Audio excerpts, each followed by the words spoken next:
Mesdames, Messieurs, bonjour et merci de prendre le rendez-vous de cette édition dans le sommaire de ce 13h au Bénin. Source de conflits et de désaccords dans les ménages, la femme est-elle obligée de participer aux dépenses dans le foyer? Nous en saurons certainement dans cette édition du point de vue légal, mais aussi ce que pensent quelques Béninois sur le sujet. Devoir de mémoire, il y a 5 ans, dans la commune de Torrebosito, des hommes et des femmes ont péri dans les flammes sur un site d'enfouissement des produits avariés. Que sont-ils devenus aujourd'hui les victimes de ce drame? À quoi ressemble la vie à Toriavamin quand à 3 Bénin repartis sur les lieux rencontrer les rescapés? Mesdames, Messieurs, c'était le sommaire de cette édition. À nouveau, bonjour. Ouvrons ce journal par cette immersion dans la vie des foyers avec une question qui non seulement déchaîne les passions, mais souvent source de conflits. Il n'est pas rare d'entendre des hommes exiger une contribution financière de la part de leur conjointe. Cependant, certaines femmes ne sont pas toujours en accord avec cette décision, une situation qui très vite fait naître des tensions dans le couple et qui amène certains à se poser des questions quant à la contribution de la femme aux charges du ménage. C'est de ça qu'il sera question dans ce reportage que vous allez suivre dans un instant. La femme est-elle obligée de participer aux dépenses du foyer? Que dit la loi en la matière? Ingrid Day, Henri Ganti. La femme et l'homme sont appelés à un moment donné de la vie à se mettre ensemble pour fonder une famille. Il est d'ailleurs ainsi depuis la genèse du monde. Bien évidemment, qui dit famille dit foyer. Un foyer qui nécessite beaucoup de responsabilités et de charges, les unes aussi importantes que les autres. Les charges du ménage, c'est tout ce qui est nécessaire aux besoins de la famille. Il y a le logement, il faut payer l'électricité, il faut payer l'eau, il faut nourrir la famille. Il y a également la scolarité des enfants qu'il faut payer. Il y a les vêtements, il y a les loisirs. Dans le contexte africain et particulièrement au Bénin, les responsabilités conjugales sont souvent dissociées. La femme s'occupe du ménage et l'homme se charge de tous les besoins financiers ou presque. Qu'ils soient importants ou non, il revient dans la plupart des cas à l'homme de les assumer. Bien de charges qui pèsent sur les épaules de ce dernier et qui amènent certains à se poser des questions quant à la part de la femme dans les dépenses liées à la vie conjugale. Ce n'est pas une obligation, mais puisque la femme et l'homme forment un, ils doivent s'aider dans cet amour-là. Si la femme a quelque chose, elle apporte et les deux mettent ça ensemble dans le but de toujours subvenir aux charges du ménage. Si le fondement du couple est basé sur Jésus-Christ de Nazareth, le problème de l'homme, c'est le problème de la femme. Et le problème de la femme, c'est le problème de l'homme. L'homme regarde sa femme à travers les lunettes de Dieu, de Jésus-Christ, et la femme aussi regarde son mari à travers les lunettes spirituelles de Jésus-Christ. Les deux sont déjà un. Et si la femme n'a même rien, le mari prend tout en charge. Ce n'est pas son argent que tu vas encore convoiter. Elle est en train de faire économie. Donne-moi. Non, non, non, non, non. Si l'on est d'accord que la majorité des charges du foyer reviennent à l'homme, il y a des gens qui pensent par contre que la contribution de la femme ne fera que renforcer les liens du ménage et le mettre à l'abri du besoin. Elle pourrait également donner une valeur ajoutée à la femme et la préparer à s'occuper toute seule du foyer en cas de situation difficile. La femme doit travailler, l'homme aussi doit travailler et ensemble, on avance. Si quelque chose arrive à l'homme, la femme doit savoir que les charges, tout lui revient. Sur ce sujet, les opinions sont divergentes, les unes aussi intéressantes que les autres. Mais que dit la loi en la matière? Quand vous prenez le Code des personnes de la famille, en cette disposition, l'article 155, il est disposé que les époux assurent ensemble la direction morale et matérielle de la famille, ils pourvoient l'éducation des enfants et préparent leur avenir. L'article 159, il est stipulé que nonobstant toute convention contraire, les époux contribuent aux charges du ménage à proportion de leurs facultés respectives. Chacun des époux s'acquitte de sa contribution par prélèvement sur les ressources dont il a l'administration et la jouissance et ou par son activité au foyer. Les deux époux participent aux charges du ménage au prorata de leurs revenus. Maintenant, lorsque la femme ne fait rien du tout, elle est ménagère, elle participe également par le travail qu'elle fait à la maison. s'occuper de la maison, balayer, s'occuper de son mari, faire à manger aux enfants. Les charges du ménage font aussi appel au type de mariage. Sont concernés par cette prescription de la loi les couples légalement mariés ou les familles de fait. Quant aux familles monoparentales, on parlera d'obligation alimentaire si la loi fait obligation à la femme de participer aux charges du foyer. Qu'en est-il donc de la participation de l'homme aux tâches ménagères? Et bien voilà, les discussions vont certainement se poursuivre dans les ménages, marquant un arrêt dans l'histoire des drames qui ont secoué véritablement les esprits donc, au Bénin. Que sont-ils devenus aujourd'hui les victimes du drame de Toriavamé? Il y a 5 ans, dans la commune de Toribocito, des hommes et des femmes ont péri dans les flammes sur un site d'enfouissement des produits avariés alors qu'ils tentaient de soustraire du feu ces produits qu'ils estimaient encore consommables. Les rescapés prennent la parole 5 ans après, témoignages touchants, émouvants, à suivre dans ce reportage signé Idrissou Boukari et Moufid Sabouran. C'était un jeudi noir à Tori-Avamé, dans la commune de Toribocito, à une 50aine de kilomètres de Cotonou. À l'origine, une explosion de produits avariés incinérés sur ce site. Le drame est survenu alors que les populations de la localité cherchaient à récupérer des marchandises jugées impropres à la consommation. Donatien, l'un des propriétaires terriens ayant vendu le domaine au promoteur du site de décharge, a vécu la scène. Il raconte les faits. Pendant que l'incinération des produits avariés était en cours, j'ai vu des gens se diriger vers le trou d'où sortaient des flammes. Du coup, certains y sont tombés et moi j'ai essayé de leur porter secours, mais malheureusement, il y en avait qui sont décédés sur place. Les faits remontent au 8 septembre 2016. En 2021, 5 ans se sont écoulés et Calan-3 revient dans le périmètre de la catastrophe. Le bilan en termes de morts et de blessés était lourd. Dans cette maison seulement, par exemple, 18 personnes ont péri dans les flammes dévastatrices et depuis ce temps, les portes de la chambre sont restées fermées. Sur place, on retrouve quelques rescapés. Les blessures se sont certes cicatrisées, mais les séquelles et le traumatisme demeurent. C'était le pire moment de leur vie.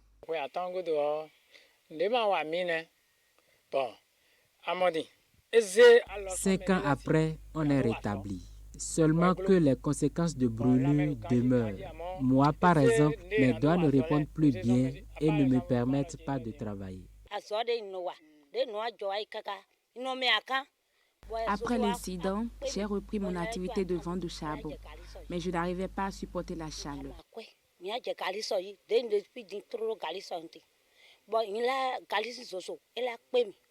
J'ai dû abandonner pour commencer la préparation du gari et de la cassa. La plupart des victimes ont laissé derrière elles époux, épouses et enfants. Il est Touko est le chef de village de Hungo. Il a perdu son oncle et sa femme enceinte. Au lendemain du drame, l'élan de solidarité nationale et internationale a été spontanément manifesté. Les rescapés et ceux qui ont perdu leurs proches ont été réconfortés et soutenus de diverses manières. Mais ce geste d'humanisme était éphémère. Après le défilé de consolation, place à la dure réalité.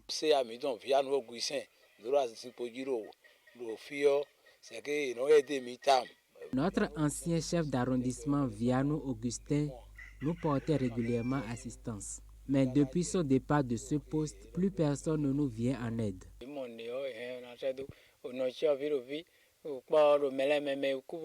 Je souhaite que les autorités pensent à nous comme le faisait notre ancien chef d'arrondissement. Nous avons assez d'orphelins à prendre en charge. Si elles pensent à nous, ça nous ferait beaucoup plaisir. J'invite le gouvernement à nous aider afin qu'on puisse reprendre nos activités.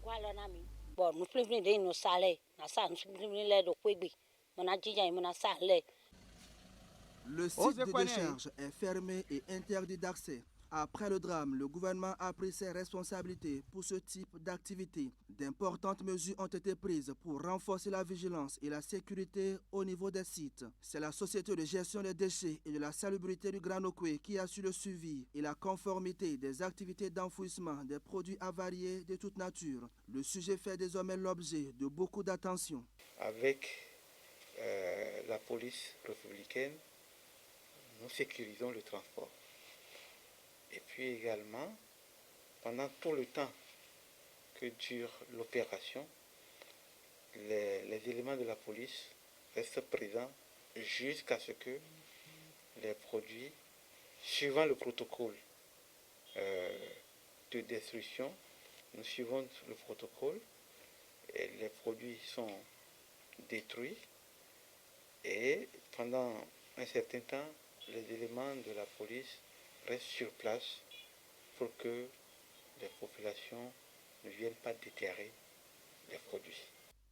L'incident d'Avamé est le plus grand drame ayant frappé le Bénin ces 5 dernières années. Les coupables de la catastrophe ont été sanctionnés, mais le village a toujours du mal à tourner cette page sombre de son histoire. Entre regrets et douleur, Tori Avamé continue de penser ses plaies et de pleurer la tragique disparition de ses filles et fils avalés par les flammes. Ouvrons les portes de l'école à présent pour ou contre l'interdiction des châtiments corporels en milieu scolaire. La question est au cœur de l'actualité avec la reprise des cours et l'arrêté du ministre de l'enseignement secondaire qui peine à rentrer dans les habitudes. Les châtiments au service corporel ont pour certains un but éducatif et dissuasif. Son abus et les séquelles que ça peut laisser sur le corps de l'enfant contreviennent donc à la législation en vigueur au Bénin. Le reportage que nous vous invitons à suivre propose une lecture croisée des dispositions de la loi portant prévention et répression des violences faites aux femmes et du code de l'enfant. C'est une pratique qui a fait du chemin et dont les bienfaits ou nuisances varient d'un individu à l'autre. Vous savez, on nous apprend à l'école normale qu'il n'y a pas de mauvais élèves, il n'y a que de mauvais enseignants. Il n'y a pas d'élèves tarés. Il n'y a que des enseignants qui s'y prennent mal, qui ne connaissent pas leur boulot. Les textes interdisent le châtiment corporel à l'école. La chicotte, je pense, n'est pas la solution pour que l'enfant accède à la connaissance. Il y a plusieurs mécanismes d'amener l'enfant vers la connaissance, autre que la méthode classique et ancienne qu'est la chicotte. Je suis pour, tout simplement parce que pour éduquer un enfant ou éduquer un être humain, il faut lui faire peur de temps en temps. Ce n'est pas chicoter avec truc là. Quand on dit chicote, il y a chicote. Ah non, je suis contre la chicote. Contre la chicote à l'école. Aussi bien à l'école qu'à la maison. Il faut vraiment rarement recourir à cela. Vraiment rarement. Je trouve que si on donne l'autorisation aux gens de chicoter, mais les anciens vont abuser, user et abuser de cette méthode qui n'est pas une bonne chose. Le châtiment corporel, c'est une forme de punition dont l'objectif est d'infliger une douleur physique afin d'amener une personne reconnue coupable d'une faute ou d'un délit à un repentir et à éviter la récidive.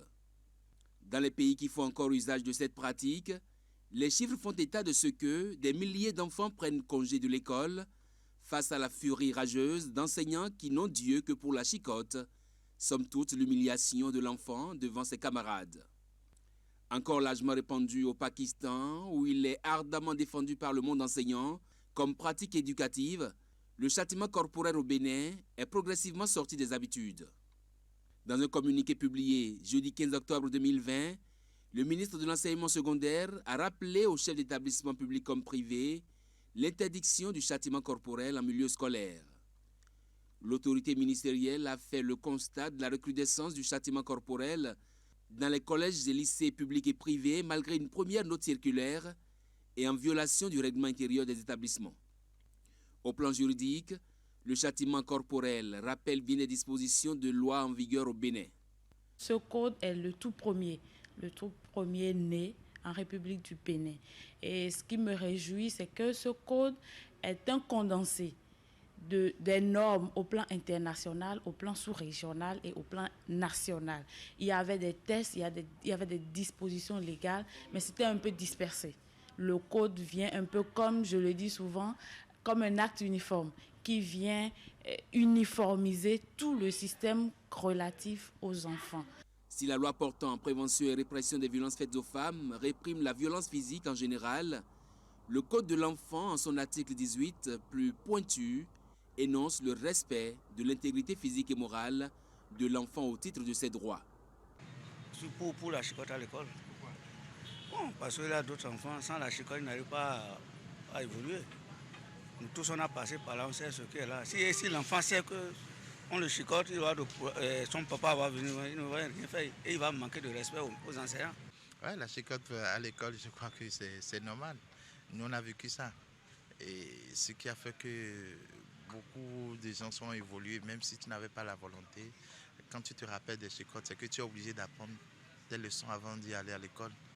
Évoquant les atteintes à la vie, à l'intégrité physique et mentale de l'enfant, et pour toute personne qui se rend coupable d'actes de torture ou traitements inhumains, cruels et dégradants, selon que les dites pratiques causent ou non la mort de l'enfant, les peines prévues par le Code de l'enfant vont de la réclusion à temps de 5 à 20 ans à la réclusion à perpétuité. C'est vrai que la chicotte est quelque chose qui discipline, mais vous voyez, c'est tellement délicat qu'on ne sait pas à quel moment celui qui fait usage de la chicotte, on ne sait pas à quel moment il déborde. Peut-on bannir définitivement le châtiment corporel des habitudes familiales? Le législateur béninois est resté muet à ce sujet. Ce silence du Code de l'enfant peut bien justifier que les parents au Bénin disposent d'une petite marge de manœuvre, sauf à exagérer comme c'est le cas chez certaines personnes qui se retrouvent bien souvent devant les tribunaux à répondre de leurs actes ignobles et dégradants pour la personne de l'enfant. On reste toujours à l'école pour évoquer notre sujet au nombre des préoccupations majeures des parents d'élèves. À l'entame de chaque rentrée scolaire figure la question de la disparité notoire entre exigences académiques quand ce n'est pas l'inégalité des frais de scolarité qui est élevée d'une région ou du pays à une autre dans les écoles publiques. C'est le cas des montants élevés du prix qui inquiètent tout ceci, sans oublier la différence considérable entre les listes de fournitures d'une même classe en fonction des établissements scolaires qui imputaient ce manque d'harmonisation dans les services scolaires au Bénin. C'est une enquête de Warab Alibara.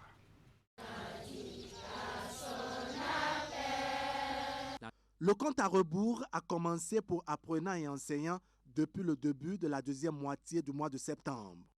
L'année scolaire 2021-2022 est donc entamée, mais son lot de casse-tête est diversement partagé par les acteurs, y compris les parents. Aux premières heures, c'est la disparité des frais de scolarité qui estomaque certains parents d'élèves. Il est loisible de constater que dans le même espace géographique, le montant de l'écolage varie d'un établissement à un autre, surtout dans le privé. La sixième, nous tournons autour de 90 000 francs et la terminale, nous tournons autour de 155 000 francs. L'année, y compris les travaux dirigés. Chez nous, de la sixième, ça fait de 80 et 120 000. Au primaire, c'est entre 40 et 110 000. Il y a des classes qui ne sont pas à 50 000. Le secondaire, bon, il y a des taux de 70 000 que nous pratiquons. 150 000 dont je parle là, on ne réclame plus les taux, enfin les frais de TD, les frais de révision, on ne réclame plus. Ça couvre tous ces frais-là. Le secteur public, par contre, semble avoir tout encadré à travers un arrêté ministériel. Mais là encore, tous les départements ne sont pas logés à la même enseigne. Cela se justifie par le niveau de développement de chaque localité. Parce que le niveau de vie n'est pas le même dans tous les départements. Il y a des départements qui continuent d'être encore des zones plus ou moins rurales, et il y a des départements qui abritent beaucoup de communes urbaines. Si la question de la disparité des frais de scolarité n'est pas de nature à faire dormir les parents d'élèves sur leurs deux oreilles, la taille des fournitures scolaires établies par certains promoteurs d'écoles semble porter aux géniteurs et autres tuteurs le coup de grâce. Les trucs sont un peu chers. C'est un peu cher. Franchement. C'est vrai, vous allez constater que les listes de fournitures varient d'une école à une autre.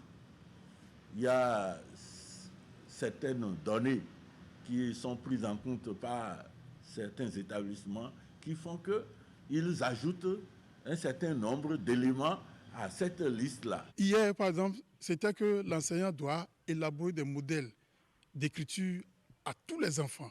Aujourd'hui, c'est un peu contraignant. Donc, un établissement, par exemple, peut décider d'élaborer un cahier d'écriture qu'il met, n'est-ce pas, et à la disposition des parents d'élèves pour, n'est-ce pas, faciliter premièrement la tâche aux enfants, faciliter également la tâche à l'enseignant. La pratique a donc cours un peu partout dans nos écoles. Les exigences de l'État central qui réglementent la question sont à la limite foulées aux pieds. Les parents qui déboursent ont visiblement perdu la bonne humeur. À l'endroit des auteurs de ces listes de fournitures scolaires hectométriques, le ton est moins tendre. C'est d'ailleurs l'État qui est invité à remettre les choses à l'endroit. Là, on nous dit que les gens, il faut faire fréquenter les enfants n'ont qu'à aller à l'école. Tous les parents ne sont pas riches pour envoyer leurs enfants. Tous les parents ne sont pas riches. Mais c'est l'État qui nous disait tout ça, qui devrait en principe subvenir, soutenir les parents d'élèves. Et il faut que la DIPIC, le ministère, rende très tôt, au moins un mois à l'avance, n'est-ce pas, la liste des fournitures, des manuels scolaires qui sont autorisés. Les établissements privés ont certes le mérite d'être producteurs de bons rendements, mais les usagers se heurtent à l'offre de formation et le manque d'harmonie avec les prescriptions du gouvernement. Parlons de l'enseignant. Avant de fermer les portes de l'école dans ce 13h au Bénin, les enseignants du monde ont célébré la journée ce 5 octobre dernier pour le compte de cette 28e édition. C'est la ville de Parakou qui a été retenue par les autorités en charge de l'éducation au Bénin pour rendre un hommage mérité à ces vaillants enseignants qui ont la lourde responsabilité de former des têtes bien faites pour la nation. Reportage de Camilo Nanda Ousmane. Enseignement de qualité dans le contexte de Covid-19, un défi pour les enseignants, c'est le thème qui a focalisé les attentions ce 5 octobre à l'occasion de la 28e édition de la Journée mondiale de l'enseignant. Dans cette grande salle de l'Amphi 1000 de l'Université de Parakou, ces hommes et femmes ont été honorés pour leurs multiples sacrifices consentis dans la construction de notre nation. C'est le lieu de louer une fois encore le rôle important que joue l'enseignant. Rôle qui va sans cesse croissant dans notre société contemporaine, caractérisée entre autres par la mondialisation et les conflits de tout genre, conflits qui mettent en évidence le besoin d'une société mieux éduquée. La pandémie de Covid-19 requiert des enseignants beaucoup plus d'efforts et de vigilance dans les salles de classe. C'est pourquoi les partenaires sociaux, par la voix de leurs représentants, invitent le gouvernement à rendre la tâche beaucoup plus facile aux enseignants en prenant en compte leurs doléances. Il faut mettre en formation les différentes promotions d'enseignants pour la qualité de l'enseignement. Il faut également signer les contrats des ACDPE promotion 2016.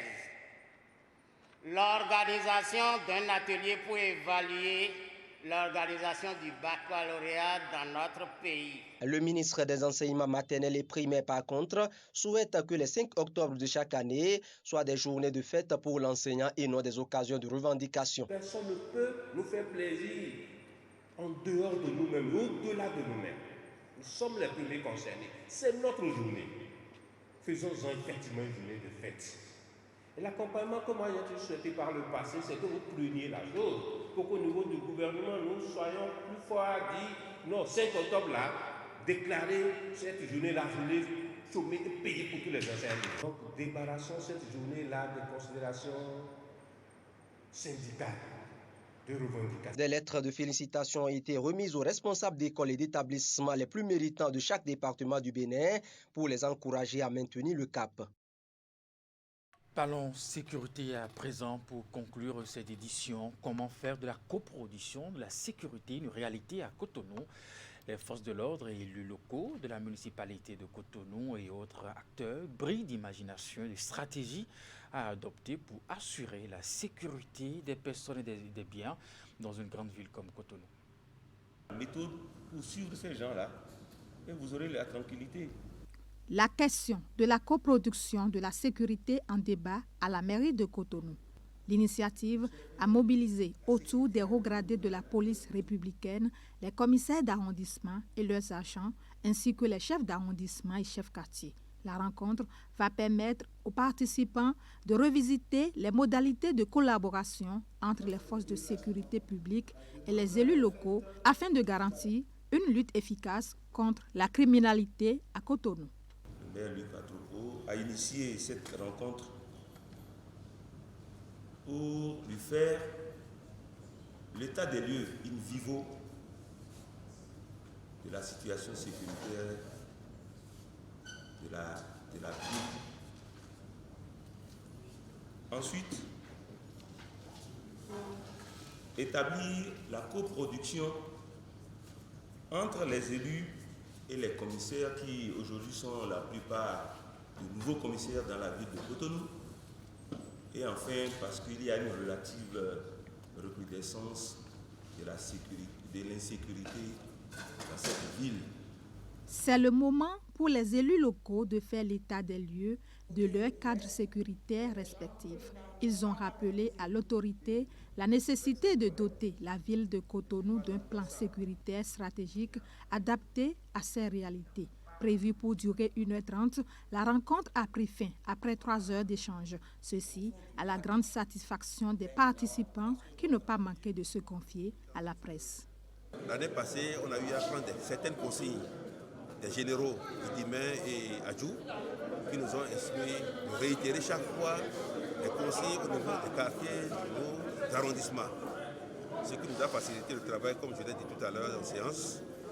Et ça nous a permis aussi de connaître, de nous mettre en contact avec les réalités du terrain. De ces séances, nous avons compris notre rôle, notre devoir aussi par rapport à l'insécurité et ce que nous pouvons aussi faire de façon journalière, les renseignements que nous devons remonter au niveau de notre hiérarchie de maire et ainsi voir au niveau dans le quartier comment installer des conseils de sécurité locale qui doit assurer un rôle permanent et il va être notre veille sécuritaire dans les quartiers pour nous renseignements sur tous les plans. Il a été également souligné au cours des échanges la nécessité de mettre les populations à contribution, une collaboration qui devrait permettre de recueillir efficacement des informations nécessaires à la mise en œuvre des stratégies concertées de sécurité. Stop et fin de ce 13h au Bénin. Merci de l'avoir suivi et bonne suite de programme sur Canal 3 Bénin. À très bientôt.